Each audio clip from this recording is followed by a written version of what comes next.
Gas की द्रव में विलेयता। दाब बढ़ाने पर गैस की विलेयता बढ़ती है। हमारे पास एक पात्र है जिसमें नीचे वाला भाग विलयन है तथा ऊपर गैस है तथा पिस्टन के ऊपर एक डब्ल्यू बार का ब्लॉक रखा है।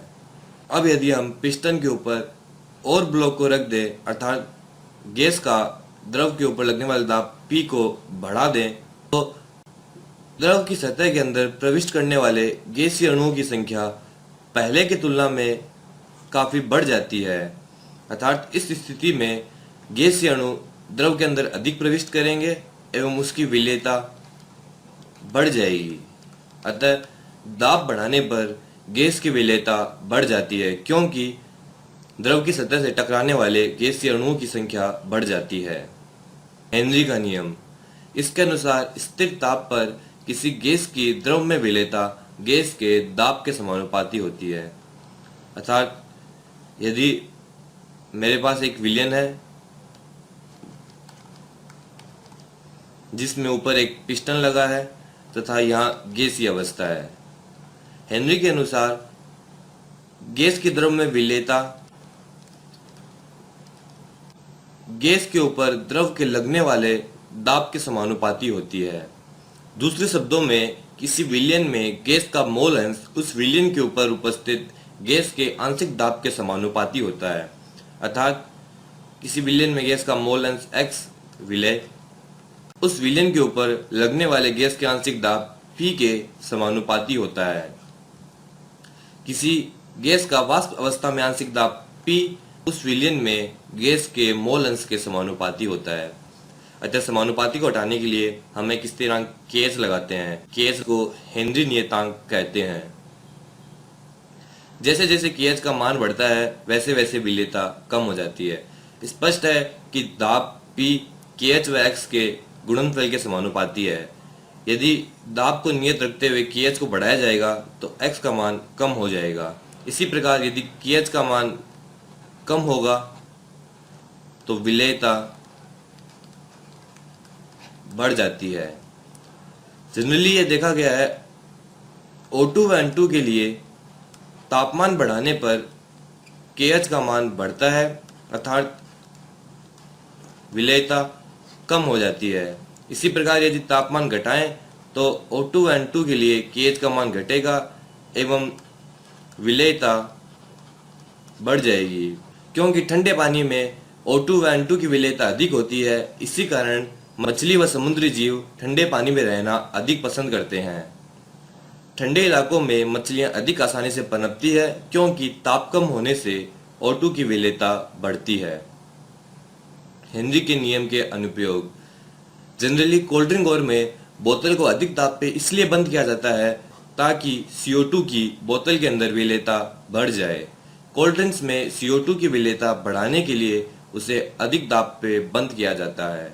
पहाड़ जैसे ऊंचे स्थानों पर दाब कम होने के कारण रक्त में O2 की विलेयता कम होती है, जिसके कारण व्यक्ति के सोचने की क्षमता कम हो जाती है एवं इस स्थिति को एनोक्सिया कहते हैं। जब समुद्री तैराक गहराई में जाते हैं तो दाब अधिक होने के कारण उनका ब्लड प्रेशर अर्थात रक्त दाब बढ़ जाता है एवं रक्त में N2 की विलेयता बढ़ जाती है, जिससे जब वे पुनः सतह की ओर आते हैं तो N2 बुलबुलों के रूप में रक्त से बाहर निकलती है एवं कोशिकाओं के अंदर रक्त के प्रवाह को रोक देती है। इस स्थिति को बैंड्स कहते हैं तथा इस स्थिति में व्यक्ति को चिकित्सकीय उपचार की आवश्यकता होती है। इस समस्या से बचने के लिए ऑक्सीजन सिलेंडर में N2O2 के साथ हीलियम गैस को भी डाला जाता है। ताप का प्रभाव। घुलनशीलता एक ऊष्माक्षेपी प्रक्रम है। ऊष्माक्षेपी अर्थात डेल्टा इज लेस देन 0 होगा एवं डेल्टा इज लेस देन 0 के लिए ताप बढ़ाने पर अभिक्रिया पश्च दिशा में जाती है अतः विलेयता घटती है। 298 केल्विन पर CO2 गैस में जल की विलेयता के लिए हेनरी स्थिरांक का मान 1.67 × 10⁸ पास्कल है व 500 ml सोडा जल 2.5 एटमॉस्फेयर दाब पर बंद किया जाता है। तो 298 केल्विन ताप पर घुली हुई CO2 की मात्रा की गणना कीजिए। हेनरी नियम से हम जानते हैं कि दाब is equal to KH × X विलय होता है यहाँ पे विलेय CO2 है तथा xCO2 is equal to CO2 के मोल अपॉन जल के मोल प्लस CO2 के मोल होते हैं, अर्थात CO2 के मोल अपॉन कुल मोल होते हैं। CO2 के मोल जल के मोल की तुलना में बहुत कम होते हैं, अतः इसे नगण्य मान सकते हैं।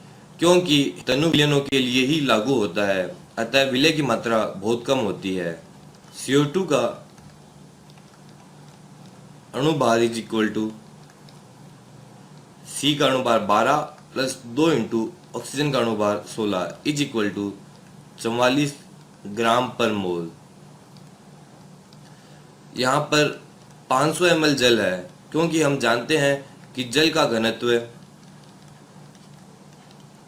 1 ग्राम पर ml होता है, अतः जल का भार इज इक्वल टू आयतन इंटू घनत्व इज इक्वल टू 500 ग्राम। अतः xCO2 is equal to CO2 का भार अपॉन CO2 का अणुभार अपॉन जल का भार अपॉन जल का अणुभार प्लस CO2 का भार अपॉन CO2 का अणुभार। इसे हम नगण्य मानते हैं। दाब is equal to 2.5 atmosphere is equal to Henry नियतांक 1.67 इंटू 10⁸ पास्कल इंटू xCO2 W अपॉन 44/500/18। क्योंकि हेनरी का मान पास्कल में दिया गया है एवं दाब का मान एटमॉस्फेयर में दिया गया है, अतः या तो दाब को पास्कल में बदल लिया जाए या फिर हेनरी नियतांक को एटमॉस्फेयर में। अतः दाब को पास्कल में बदलने पर 2.5 को 101,325 से गुणा करते हैं, अतः W is equal to 2.5 into 101,325 into 500/18 into 44/1.67 into 10⁸ pascal. यहाँ से W is equal to 1.8539 gram प्राप्त होता है, जो कि आंसर है। हमने nCO2 को निगण्य किया था। CO2 के mole is equal to CO2 का भार अपॉन CO2 का अणुभार इज इक्वल टू 0.421 मोल एवं H2O is equal to H2O का भार बटे अणुभार इज इक्वल टू 27.77। स्पष्ट है कि nH2O is greater than nCO2, अतः CO2 का नगण्य मानना सही है।